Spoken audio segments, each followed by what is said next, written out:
my name is Mariella Haubs and I'm a teacher here at the Riverside School of Music and the Atelier Constantin Popescu. Today I'm going to teach you how to take care of your cello or bass.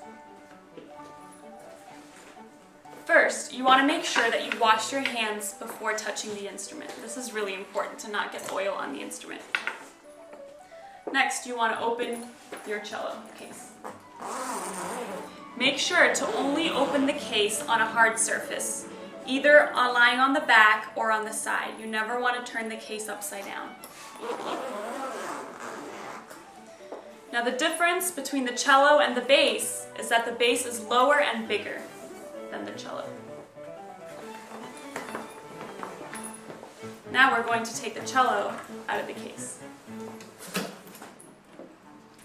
Make sure to only hold your cello at the neck and this section right here, the C-bout. Try to avoid touching any other parts of the body of the instrument so that the oil from your hands doesn't ruin the varnish.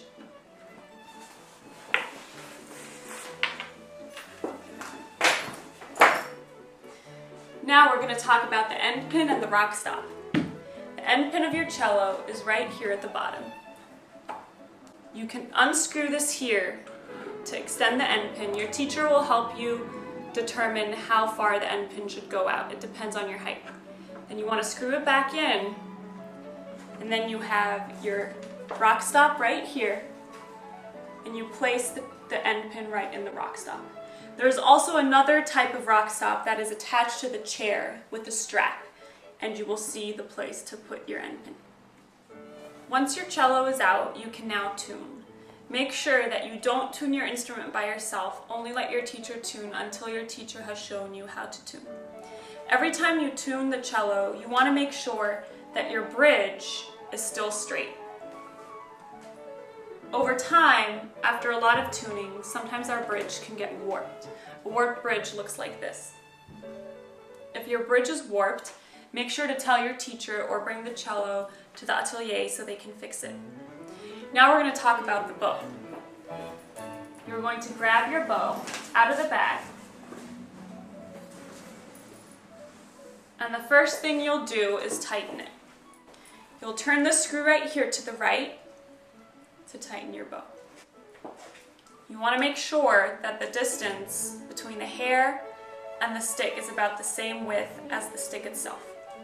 Make sure to never touch your bow hair, because over time, if you touch it, the oil from your fingers will get on the bow and it won't make a sound anymore. Now you want to apply rosin to the bow. If you recently purchased your rosin, you can use a nail file to scratch the rosin to make sure it's usable. Like this. Once your rosin has been used already, you grab your bow with your right hand and you apply the rosin like this.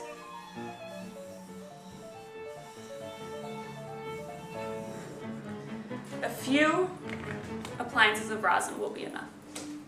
Now you're ready to play.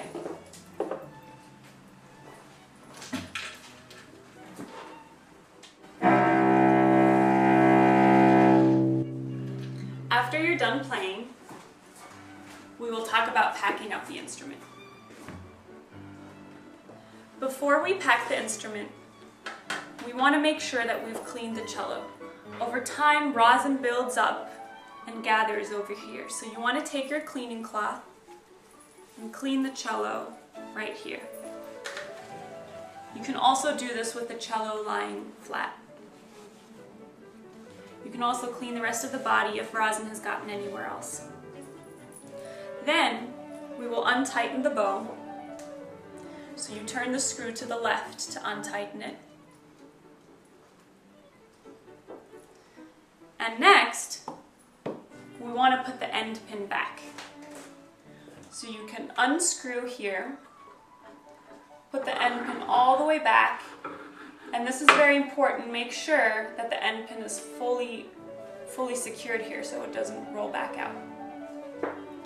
We will then place the instrument back in its case.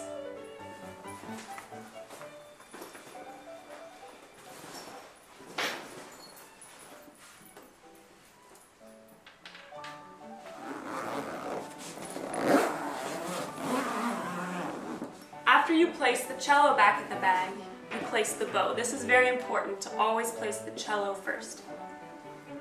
You take your bow, and you can slide it right in this bag right here. Also, make sure to not forget your rock stop, your rosin, and your cleaning cloth.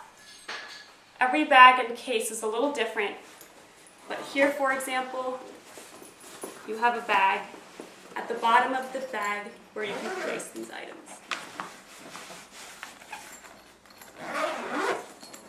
Now, if your case is all packed up, the last thing you want to make sure is that the zipper at the bottom of the cello doesn't go over the end pin.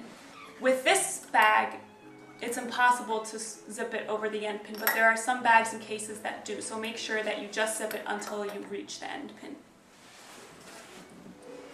It is very important to always keep your cello and your bass packed when nobody's playing the instrument. You never want to expose the instrument to extreme temperature changes or humidity changes. So treat the instrument like you would treat yourself. If it's too hot for you, it's too hot for the instrument. And if it's too cold for you, it's too cold for the instrument. Between the months of November and April, it gets very dry here. So we have to use dampits to make sure that the instrument has enough moisture. To use the dampit, you soak it in water for about 20 seconds, and then you wipe it with a paper towel or a cloth without squeezing it to make sure that the water doesn't leave. Then you place the dampit inside the F-hole and you leave it there. Check every day or every other day to make sure that everything's still working with the dampit so that your cello or your bass has enough moisture. In the winter, the pegs sometimes get very loose, and in the summer, the pegs of the instrument get very tight because of the humidity change. Most of the time when you're tuning your cello, you'll be using your fine tuners anyways, but if this happens, just speak to your teacher or bring the instrument to the atelier and they can help you. Lastly, we'll talk about how to carry the instrument. If you play the cello, you can hold your instrument right here by the neck and with this hook here. If you're carrying it and walking around with it, you can hold it right here. Make sure that you're aware of how long your cello is so you don't hit things. You can also hold the cello here like a backpack. If you play the bass, you should not be carrying your instrument as a backpack. So if you play the bass, the safest way to carry your instrument is to hold it in front of you. Don't try to practice on your own until you've had your first lesson. Your teacher can help you get set up also. We will also give you a written care guide that you can refer to make sure you're taking care of your instrument properly. The only people who should be handling your cello or your bass are you, your teachers, and your parents. The instrument is not for siblings or friends, so make sure that only people who know how to handle the instrument are handling the instrument. A great way to keep learning is to take private lessons. You can learn a lot more by also taking lessons in addition to your school classes. We have lots of teachers here at the Riverside School of Music who can help you get set up. Lastly, we would like to thank you for renting from us and enjoy your music.